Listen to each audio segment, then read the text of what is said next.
अज्ञानतिमिरान्धस्य ज्ञानाञ्जनशलाकय चक्षुरुन्मिलितं येन तस्मै श्रीगुरुवे नमः। हरे कृष्णा। आज गीता श्रृंखला के सत्र क्रमांक 103 में आप सभी भक्तों का हार्दिक स्वागत है। आज हम श्रीमद् भगवद गीता के तीसरे अध्याय जो कि है कर्म योग श्लोक क्रमांक 8 का अध्ययन करेंगे। श्लोक इस प्रकार है, नियतं कुरु कर्म त्वं कर्म ज्यायो ह्यकर्मण शरीर यत्रापि सहते न प्रसिद्धेत अकर्मण। अर्थात अपना नियत कर्म करो, क्योंकि कर्म न करने की अपेक्षा कर्म करना श्रेष्ठ है। कर्म के बिना तो शरीर निर्वाहन भी नहीं हो सकता। भगवान श्री कृष्ण अर्जुन को यहाँ पर कह रहे हैं कि तुम अपना नियत कर्म करो, अपने नियत कर्म से भागने का प्रयास मत करो। क्यों? क्योंकि नियत कर्म न करने की अपेक्षा अपना नियत कर्म करना श्रेष्ठ माना गया है। और इस नियत कर्म किए बगैर तो व्यक्ति अपने स्वयं का जीवन निर्वाहन भी नहीं कर सकता। भले तुम संन्यास ले लोगे, परंतु फिर भी अपने शरीर का पोषण करने के लिए कुछ न कुछ तो कर्म करना ही पड़ेगा। शरीर को निर्वाहन करने के लिए भोजन चाहिए होगा। किसी भी अवस्था में अगर व्यक्ति संन्यास भी ले लेता है, संन्यास लेकर बड़े बड़े पहाड़ियों में जाके तपस्या करने लगता है, परंतु 1 महीने के बाद 2 महीने के बाद जब उनका राशन समाप्त होता है, तब वो राशन प्राप्त करने के लिए पुनः उनको नीचे आना पड़ता है या उस स्थान पर जाना पड़ता है जहां से वो राशन प्राप्त कर सके। भगवान यहाँ पर अर्जुन को बताना चाह रहे हैं कि शरीर निर्वाहन के लिए कर्म करना अनिवार्य है। भले आप किसी भी आश्रम में क्यों न हो, भले संन्यास आश्रम है, गृहस्थ आश्रम है, वानप्रस्थ आश्रम है, परंतु जैसे जैसे व्यक्ति इस भौतिक जगत से अपने संबंध वो कम करते जाता है, शरीर निर्वाहन के लिए आवश्यकता है वो कम होती जाती है, परंतु आवश्यकताएं बनी रहती है, भले वो सूक्ष्म हो या अधिक मात्रा में हो। परंतु अर्जुन क्षत्रिय था, तो अर्जुन के लिए कर्म करना श्रेष्ठ भगवान श्री कृष्ण के दृष्टिकोण से बताया जा रहा है। ऐसे बड़े बड़े व्यवसायी व्यक्ति हैं जो झूठा दिखावा करते हैं कि आध्यात्मिक जीवन में प्रगति करने के लिए उन्होंने सर्वस्व त्याग दिया है। आज भी आप देखेंगे कि अर्जुन की भांति अनेक ऐसे बड़े बड़े व्यवसायी व्यक्ति हैं जो बड़े संपत्ति के मालिक हैं, बड़े धनवान थे, परंतु ऐसे अनेक आश्रम है जहां पर व्यक्ति अपने सारा का सारा धन है उसको दूसरों में दान करके पुण्य में उस धन को सारा का सारा देकर वो व्यक्ति संन्यास आश्रम में प्रवेश कर लेता है, यहाँ भक्ति मार्ग में प्रवेश करता है, और वो बड़े बड़े टेलीविजन पर, यूट्यूब पर, अनेक जगहों पर दिखाया जाता है। व्यक्ति वो दिखाना चाहता है कि मैंने अपना सर्वस्व त्याग कर संन्यास ले लिया है, परंतु यहाँ पे प्रश्न उठता है कि क्या उनके अंदर से जो भोग करने की वासनाएं हैं, भोग करने की जो इच्छाएं हैं, वो समाप्त हुई कि नहीं।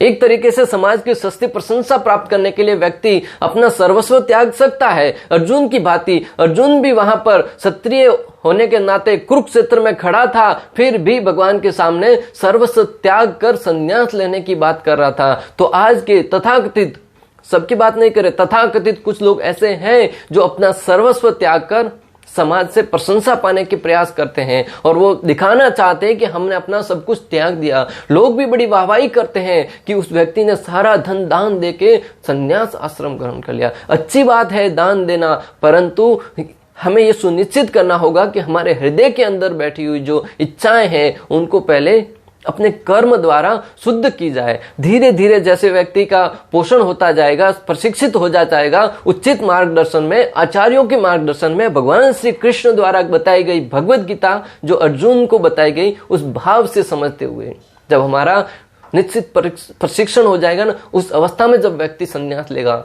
तो वो संन्यास आश्रम है वो उसके लिए लाभदायक होगा, समाज के लिए लाभदायक होगा, कि जो उसने पूर्ण रूप से अपनी बुद्धि की कसौटी पर कसकर फिर वो सारी की सारी इच्छाओं से ऊपर उठकर फिर संन्यास ग्रहण किया। वरना अगर आप किसी भावनाओं में बहकर लोगों को दिखावा करने के लिए अगर संन्यास ले लेंगे तो आप संन्यास आश्रम में के लिए वहां पे भी उत्पात उत्पन्न करेंगे, अपने जीवन में भी उत्पात उत्पन्न करेंगे, समाज में भी उत्पात उत्पन्न करेंगे। इससे अच्छा है कि भगवान यहाँ पे बताना चाह रहे हैं कि तुम जो अपना नियत कर्म है वो करते हुए आध्यात्मिक जीवन में प्रगति करो। श्री कृष्ण यह नहीं चाहते थे कि अर्जुन मिथ्याचारी बने, अभी तो वे चाहते थे कि अर्जुन क्षत्रियों के लिए निर्दिष्ट धर्म का पालन करें। तुम भगवान श्री कृष्ण यहाँ पर ये नहीं चाहते थे कि अर्जुन मिथ्याचारी बने, मिथ्याचारी में मिथ्याचारी कहने का तात्पर्य यह है, श्रील प्रभुपाद बताते हैं कि जो वो है नहीं वो करते हुए बताना, जो सन्यासी था नहीं फिर भी सन्यासी की भांति अपने आप को प्रदर्शित करना। क्योंकि अर्जुन था वो सर्वश्रेष्ठ क्षत्रिय था, सर्वश्रेष्ठ योद्धा था, और अगर अर्जुन युद्ध क्षेत्र से भागकर संन्यास आश्रम ग्रहण करता तो उनके पीछे ऐसे अनेक अनुयायी जो अर्जुन को फॉलो करते थे, वो व्यक्ति भी अपना नियत कर्म त्याग कर संन्यास आश्रम की तरफ पलायन करते, और वो एक समाज में ऐसे गलत दृष्टिकोण को प्रस्तुत करते। भगवान ने भगवत गीता में कहा भी है, यत यत आश्रति श्रेष्ठ तत् देवेतरो जन स यत प्रमाणम कुरुते लोकस्तद अनुवर्तते। जो जो महान पुरुष कार्य करते हैं, पीछे आने वाली जो पीढ़ियां हैं वो उनका अनुकरण करते हैं, अनुचरण करते हैं। और अर्जुन ने अगर ऐसा किया होता तो निश्चित रूप से पीछे वाले योद्धा भी अर्जुन का अनुसरण करते हुए जब भी उनको युद्ध के लिए आवश्यकता पड़ती, समाज को उनके शौर्य की पराक्रम की आवश्यकता होती, वो अर्जुन का हवाला देकर उस युद्ध क्षेत्र से छोड़कर पलायन कर सकते थे। इसलिए भगवान श्री कृष्ण चाहते थे कि अर्जुन मिथ्याचारी न बने, अर्जुन अपने कर्म द्वारा ऐसा दृष्टांत प्रस्तुत करे कि जब जब जब उनका दृष्टांत दिया जाएगा, अनेक वीर योद्धाओं के शरीर में, वीर योद्धाओं के मन में शौर्य का भाव जागृत हो और वो तुरंत खड़े होकर युद्ध के लिए तैयार हो जाएं। भगवान श्री कृष्ण अर्जुन को यह भी बताना चाह रहे थे कि तुम अभी तथाकथित रूप से संन्यास तो ले लेंगे, परंतु शरीर निर्वाहन के लिए तुम्हें भिक्षा मांगने के लिए जाना होगा। और जब भिक्षा मांगने के लिए जाएंगे, कोई व्यक्ति भिक्षा मांगने जाते हैं तब वहां पे अनेक प्रकार के लोग होते हैं। कोई व्यक्ति डांटेगा, कोई फटकारेगा, कोई अच्छे से दान देगा, हर एक प्रकार के होते हैं। सब तो ऐसे नहीं कि हाँ आइए महाराज आपको दान देते हैं। आज भी देखिएगा, अगर आपको सन्यासी व्यक्ति को देखो तो लोग बड़ी ही आश्चर्यजनक दृष्टिकोण से उनको देखने का प्रयास करते हैं। एक बार एक साधु बता रहे थे कि जब वो किसी रास्ते से होकर गुजर रहे थे, तभी नजदीक से एक माता अपने बच्चे के साथ वहां से गुजर रही थी। जैसे बच्चे ने साधु को पहली बार देखा था, बाकी सब लोगों को अनेक पैंट शर्ट अनेक प्रकार के वस्त्रों में देखा था, परंतु धोती कुर्ता में, वो भी गेरुआ वस्त्र पहने हुए, सर पे बाल नहीं है, मुंडन किया हुआ है, ऐसी अवस्था में ललाट पे तिलक लगा हुआ है। पहली बार किसी व्यक्ति को, ऐसे व्यक्ति को देखा। आश्चर्यजनक दृष्टिकोण से उन्होंने माता से पूछा कि माता ये कौन है? तो माता ने सोचा न समझा, कुछ भी नहीं सोचते हुए तुरंत बच्चे से कहा कि ये तो भूत है। क्या कहा? ये भूत है। तो बच्चे के मन के अंदर वो उनकी छवि है वो बन गई कि ये व्यक्ति है वो भूत है। जब भी साधुओं को देखता था वो उन्हें सोचता था कि ये भूत है। मैं आपको जो बताना चाह रहा हूं कि जो साधु है, जरूरी नहीं है कि सब लोग सम्मान करेंगे। बहुत जगह जाते हैं तब बड़े सम्मान के साथ उनका आवाभगत की जाती है, उनको आदर के सम्मान के साथ उनको बुलाया जाता है। जो सुसंस्कृत समाज है, जो अच्छे से ज्ञान प्रशिक्षित किए हुए हैं, वो व्यक्ति उनका सम्मान करते हैं। परंतु जो अल्प बुद्धि है, जो अज्ञानी है, वो उनका सम्मान करने के बजाय उनकी अवहेलना करता है। तो उस समय भी भगवान श्री कृष्ण अर्जुन को बता रहे थे कि जब तुम भिक्षा मांगने के लिए जाओगे तब वहां पे ऐसे अनेक लोग होंगे जो तुम्हारा तिरस्कार करेंगे, तुम्हें भला बुरा कहेंगे कि ये वही अर्जुन है जो युद्ध क्षेत्र से भाग कर आ गया, ये वही भगोड़ा अर्जुन है जो युद्ध क्षेत्र से भागकर अभी भिक्षा मांगने के लिए आया है। अनेक प्रकार के टॉन्ट द्वारा, अनेक प्रकार के व्यंग्यात्मक शब्दों द्वारा तुम्हारा उपहास करेंगे। अरे जब प्रभु श्री रामचंद्र को अनेक लोगों ने अनेक बार माता सीता को स्वीकार करने के एवज में उनकी निंदा करी, उनको भी ऐसा कार्य करने के लिए अनेक लोगों ने कुछ न कुछ कहा, तो जब भगवान श्री रामचंद्र को लोगों ने नहीं छोड़ा तो अर्जुन से कहा भगवान ने कि तुम कौन सी चीज हो, और बोले कि उस अवस्था में जब लोग तुम्हारा उपहास उड़ाएंगे तब तुम्हें निश्चित रूप से गुस्सा आएगा, क्योंकि क्षत्रिय का स्वभाव है कि वो न्याय के लिए हमेशा लड़ता है। उस समय तुम उनसे युद्ध करने के लिए तैयार हो जाओगे और तुम्हारा संन्यास आश्रम है वो भी विफल हो जाएगा, क्योंकि सन्यासी को तो मान अपमान हर एक वस्तु बराबर रूप से सहन करना चाहिए। क्योंकि सन्यासी है वो दुखेषु उद्विग्न मनः सुखेषु विगत स्पृह वितराग भय क्रोध स्थित धीर मुनि रुच्यते। जो मुनि है वो दुख और सुख में हमेशा संभाव रहता है, भले कोई व्यक्ति उनका उपहास करे, भले उनको कोई सम्मान दे। चैतन्य महाप्रभु ने भी अपने शिक्षाष्टकम में कहा कि ना धनम ना जनम ना सुंदरीम कविताम वा जगदीश कामये मम जन्मनि जन्मनीश्वरी भवताद भक्ति अहेतु की त्वहि। बोले मुझे न तो अनेक प्रकार के अनुयायियों की आवश्यकता है, न अनेक धन की आवश्यकता है, न सुंदरी की आवश्यकता है, न लोगों के द्वारा मुझे प्रशंसा की आवश्यकता है, जो साधु है वो हमेशा हर एक अवस्था में, भले उनको अनेक प्रकार का मान मिले, सम्मान मिले या अपमान मिले, समभाव रहता है। तो बोले कि तुम्हारे अंदर क्या ये गुण विकसित हो गए हैं? अगर गुण विकसित नहीं हुए तो अपना नियत कर्म करो, और कर्म करते हुए जब धीरे धीरे तुम्हारा भक्ति के द्वारा शुद्धिकरण होता जाएगा, तो उसके उपरांत जब तुम उस अवस्था तक पहुंच जाओगे तब संन्यास की बात करिएगा। आज भी ऐसे अनेक लोग हैं जो तुरंत भावनाओं में बहकर संन्यास तो ले लेते हैं, परंतु उनका उचित रूप से शुद्धिकरण नहीं होने के कारण ऐसी अवस्था में वो तुरंत मुड़ जाते हैं, तुरंत किसी गलत राह पर निकल जाते हैं। इसलिए तो श्रील प्रभुपाद ने श्रीमद् भागवतम में है कई जगह पर टीकाओं में तात्पर्य में अनेक प्रकार से समझाया है कि व्यक्ति को कृष्ण भावनामृत में रहकर, उचित मार्गदर्शन में रहकर, अनेक प्रकार के प्रयोजनों द्वारा, अनेक प्रकार की क्रियाओं द्वारा अपने स्वयं को शुद्ध करना होगा। और उस अवस्था में जब वो संन्यास आश्रम ग्रहण करेगा ना, निश्चित रूप से वो समाज के लिए, देश के लिए, राष्ट्र के लिए, हर एक के लिए लाभकारी होगा, हितकारी होगा। गृहस्थ के लिए अपने निर्दिष्ट धार्मिक कर्तव्यों का पालन करने से संसारी मनुष्य का हृदय कर्मशः विमल हो जाता है और वह भौतिक कलमश से मुक्त हो जाता है। श्रील प्रभुपाद तात्पर्य में लिखते हैं कि जो गृहस्थ व्यक्ति है, जो परिवार में रह रहा है, उसको चाहिए कि वो अपने नियत कर्मों द्वारा अपने परिवार के प्रति जो जिम्मेदारी है, अपने समाज के प्रति जो जिम्मेदारी है, अपने स्वयं के प्रति जो जिम्मेदारी है, हर एक जिम्मेदारी को बहुत ही सुचारू रूप से पालन करते हुए, उनको अपने जीवन में पालन करते हुए, नियत कर्मों को करते हुए धीरे धीरे भक्ति मार्ग में प्रगति करते रहना चाहिए। भक्ति मार्ग है, पारिवारिक मार्ग है, सांसारिक मार्ग है, हर एक को बैलेंस के रूप में करना होगा। जो व्यक्ति बैलेंस बनाए रखता है वो व्यक्ति सर्वश्रेष्ठ माना गया है। ब्रह्मा जी है वो सृष्टि का निर्माण करते हैं, शिव जी है वो सृष्टि का संहार करते हैं, परंतु भगवान विष्णु है वो सृष्टि का पालन करते हैं, पोषण करते हैं। हर एक समय उनका पोषण करना विष्णु भगवान का कार्य है। तो किसी भी वस्तु को उत्पन्न कर लेना, पैदा करना बहुत आसान है, किसी का संहार करना भी बहुत आसान है, परंतु उसको उसी अवस्था में बनाए रखना वो बहुत बड़ी वस्तु चीज है। भक्तों, हम कुछ भी प्रण ले लेते हैं कि कल से मैं ये कार्य करना प्रारंभ करूंगा। प्रण लेना बहुत आसान है, उस प्रण को तोड़ना भी बहुत आसान है, परंतु उस प्रण का पालन करना कि मैं नियमित रूप से योगा करूंगा, एक्सरसाइज करूंगा, व्यायाम करूंगा, नियमित रूप से भगवत गीता का पाठ करूंगा, शास्त्रों का अध्ययन करूंगा, 16 माला जप करूंगा, ये नियमित रूप से करना बहुत कठिन है। भक्तों, अगर कोई व्यक्ति इन कार्यों को नियमित रूप से कर पाता है तो व्यक्ति सबसे बड़ा महान योगी माना गया है। वर्णाश्रम धर्म का पालन करना मूलतः भक्ति नहीं है, पर वर्णाश्रम धर्म भक्ति करने के लिए उपयुक्त प्लेटफॉर्म है।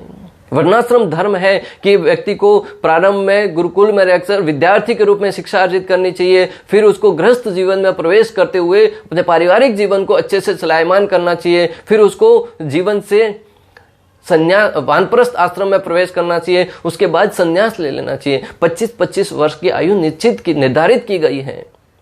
ये वर्णाश्रम पद्धति है, वो भक्ति नहीं है, परंतु भक्ति करने में बहुत ही सहायक है, भक्ति करने के लिए एक आधार प्रदान करता है। आचार्यगण उदाहरण देते हैं कि जिस प्रकार हमें ट्रेन पकड़नी है तो ट्रेन कभी हमारे घर के आजू बाजू से नहीं गुजरेगी, ट्रेन पकड़ने के लिए प्लेटफॉर्म पर जाना होगा, ट्रेन पकड़ने के लिए प्लेटफॉर्म पर जाना होगा, वहां पे जाकर ही हम ट्रेन पकड़ सकते हैं। फ्लाइट पकड़ने के लिए हमें एयरपोर्ट पर जाना होगा। ऐसा नहीं कि ऊपर से जा रहे हैं, हमारा घर नीचे दिखा कि ऊपर से ही नीचे उतर जाते हैं, हमारा घर आ गया है, नहीं। उसके लिए निश्चित रूप से आपको जो गंतव्य स्थान है, जहां से फ्लाइट है वो उड़ान भरती है, उस स्थान पर जाना होगा। उसी प्रकार जो ये वर्णाश्रम पद्धति है वो प्लेटफॉर्म के भांति है। अगर हम उस अवस्था को निर्धारित रूप से पालन करेंगे उस वर्णाश्रम पद्धति का, तो हम भक्ति मार्ग में प्रगति बहुत तेजी से करेंगे। जो भक्ति का मार्ग है उसको पकड़ने में आसानी होगी। पहले तो हमें ट्रेन पकड़ने के लिए जो प्लेटफॉर्म है वहां तक तो जाना होगा। हम घर बैठे बैठे सोच रहे हैं कि मैं ट्रेन पकड़ लूंगा, ट्रेन पकड़ लूंगा, ट्रेन पकड़ने का प्रयास भी करते हैं, परंतु जब तक प्लेटफॉर्म पर नहीं जाएंगे तब तक ट्रेन नहीं पकड़ पाएंगे, जब तक एयरपोर्ट नहीं जाएंगे तब तक फ्लाइट नहीं पकड़ पाएंगे। उसी प्रकार अगर आप वर्णाश्रम धर्म का पालन नहीं करेंगे तो भक्ति के रूप में आप हो सकता है कि भक्ति करते हो प्रतीत हो, परंतु भक्ति वास्तविक रूप में नहीं कर पाएंगे।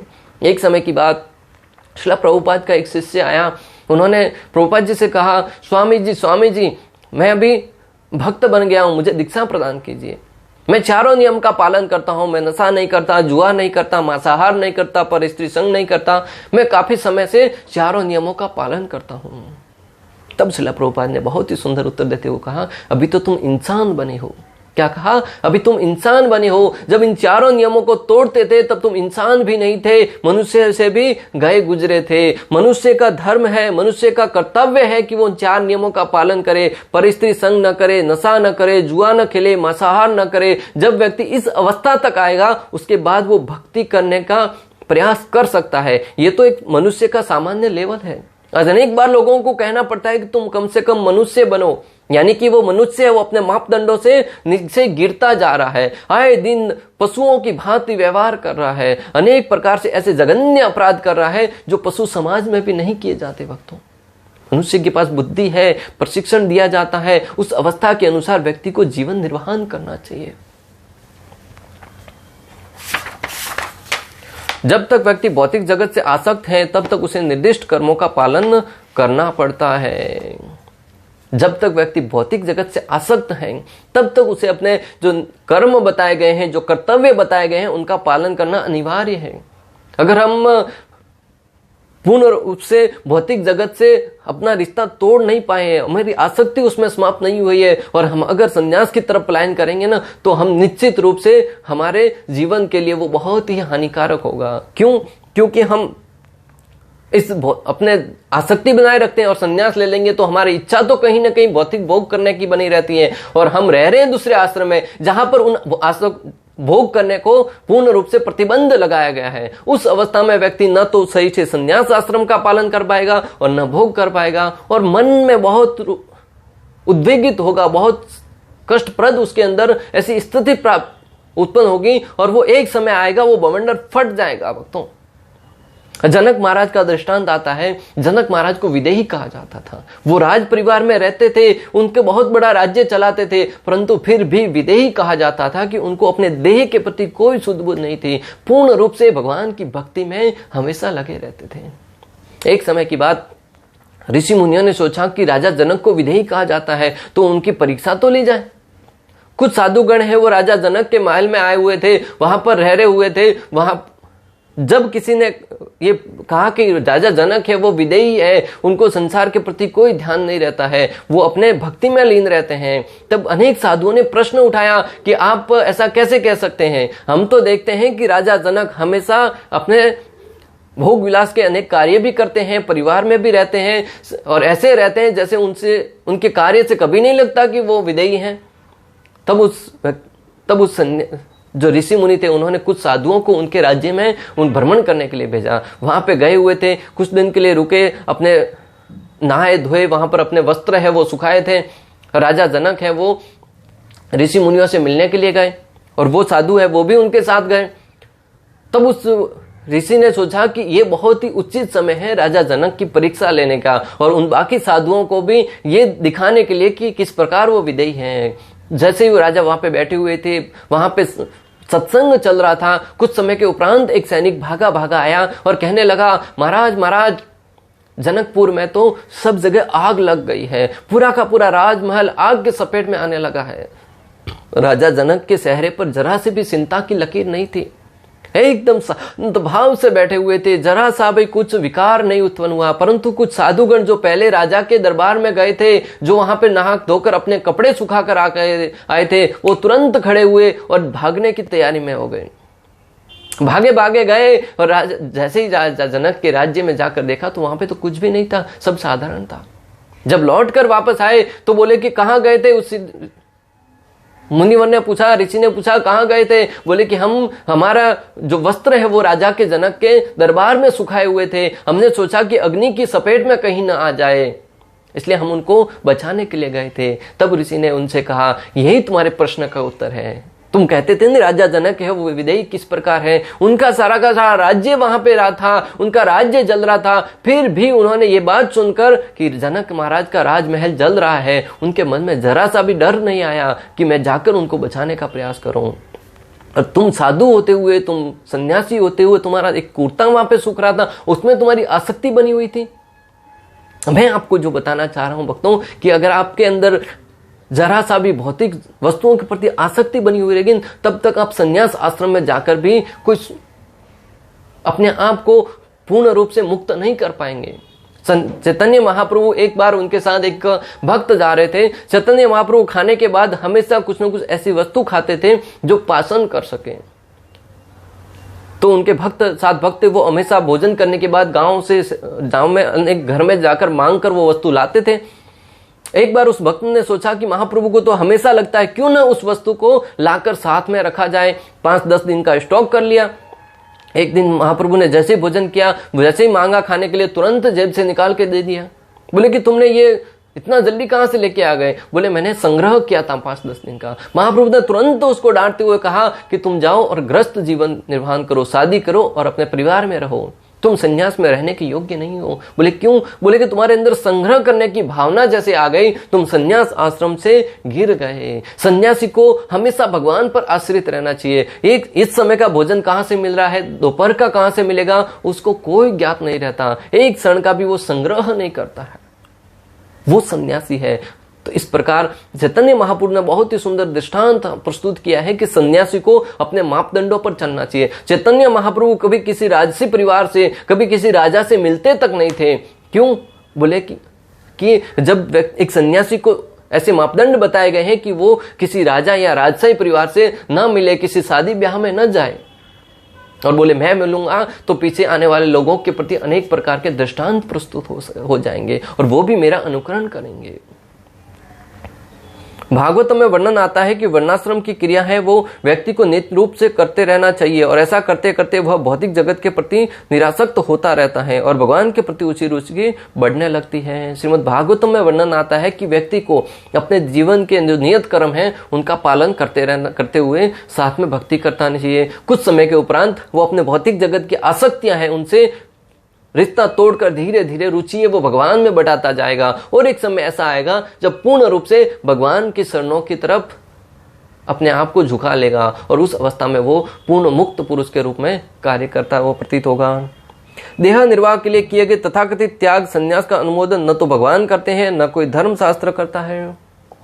देह त्याग के लिए तथाकथित किया गया कार्य न तो भगवान श्री कृष्ण ने करते हैं, न ही कोई धर्म शास्त्र करता है कि तुम देह निर्वाह के लिए, शरीर का निर्वहन करने के लिए तुम संन्यास ले लो। हाँ, संन्यास लेना चाहिए, लेकिन उसका उद्देश्य होना चाहिए कि अपने स्वयं का तो शुद्धिकरण करेंगे, साथ ही साथ समाज का, देश का, राष्ट्र का हित करेंगे। अपने ज्ञान द्वारा प्रशिक्षण देकर भगवान की जो अमूल्य वाणी है वो दूसरों को प्रदान करके, दूसरों के ऊपर कृपा करके, अनुकंपा करके जब व्यक्ति संन्यास उसलिए लेता है ना, तब वो संन्यास सर्वश्रेष्ठ है। वरना कोई व्यक्ति अर्जुन की भांति सोचता है कि मैं इस भौतिक जगत के क्लेशों से, दुखों से भागकर संन्यास ले लेता हूं, तो वो उसके अनुमोदन न तो श्री कृष्ण करते हैं और न कोई धर्म शास्त्र करता है। भौतिकवादी वासनाओं की शुद्धि के बिना कर्म का मनमाने ढंग से त्याग करना ठीक नहीं है। मनुष्य की प्रकृति पर प्रभुत्व जताने या इंद्रिय तृप्ति जैसी दूषित प्रवृत्तियों को शुद्ध करने की आवश्यकता है।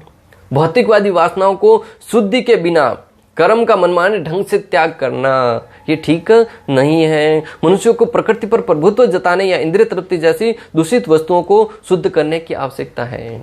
आज हर एक के व्यक्ति के अंदर कहीं न कहीं अपना प्रभुत्व जमाने की इच्छा बनी रहती है, मैं और मेरा की भावना बनी रहती है। मैं इस घर का मालिक हूँ, मैं इस संस्था का मालिक हूँ, मैं इस देश का राष्ट्रपति हूँ, मैं इस जिले का मुख्यमंत्री हूँ, मैं इस राज्य का मुख्यमंत्री हूँ, मैं वहां का सांसद हूँ, मैं वहां का सरपंच हूँ, मैं वहां का डेलीगेट हूँ, मैं वहां का वार्ड पंच हूँ। ये अनेक प्रकार की उपाधियां हैं। ये मेरा प्रभुत्व जमाने की भावना है, वो हमेशा व्यक्ति के अंदर बनी रहती है। भले छोटा सा छोटा उसके पास पद क्यों ना हो, मैं उसका पति हूं। जब ये भाव हमारे अंदर आ जाता है ना, वो व्यक्ति के अंदर अहंकार को सुरसुर करते रहता है, अहंकार को बढ़ाने लगता है भक्तों। तो हमें उस पद और प्रतिष्ठा से ऊपर उठने के लिए नियमित रूप से अपने कर्मों को करते हुए भक्ति कार्य में लगा रहना चाहिए। जब हमारे अंदर ये मैं और मेरा की भावना से हम ऊपर उठने लगेंगे, तब तक व्यक्ति को संन्यास आश्रम की तरफ देखना भी नहीं चाहिए।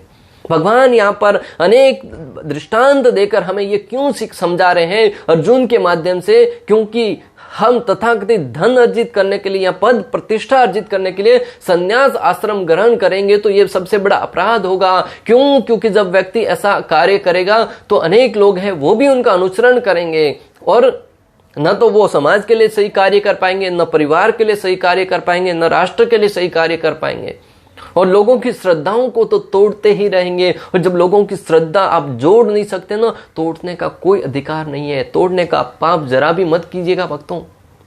जब स्वयं का शुद्धिकरण किए बगैर आप कितना भी प्रयास कीजिए, मैं श्रद्धा नहीं तोड़ूंगा, मैं अपने मापदंडों पर खरा उतरूंगा, परंतु ये जो माया है ना, इस माया से कोई नहीं बच पाया है। अभी तक माया से कोई नहीं बच पाया। जब नारद मुनि जैसे महान संत हैं वो भी इस माया के आवरण में कभी ना कभी गिर जाते हैं, तो आप और हमारी क्या बात की जाए भक्तों। इसलिए इस श्लोक से ये शिक्षा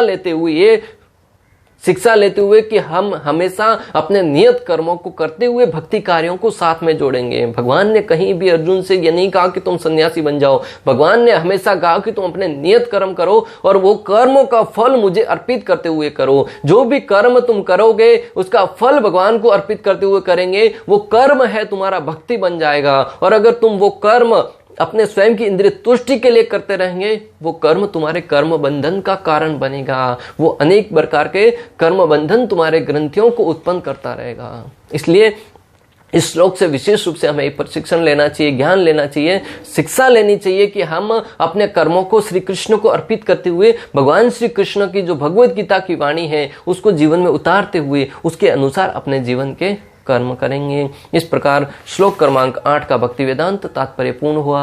अंत तक हमारे साथ बने रहने के लिए आप सभी का हृदयपूर्वक प्रेम पूर्वक बहुत बहुत धन्यवाद। श्रील प्रभुपाद की जय। श्री श्री राधा गोपीनाथ भगवान की जय। श्रीमद् भगवद गीता की जय। हरे कृष्णा कृष्ण कृष्ण हरे हरे, हरे राम राम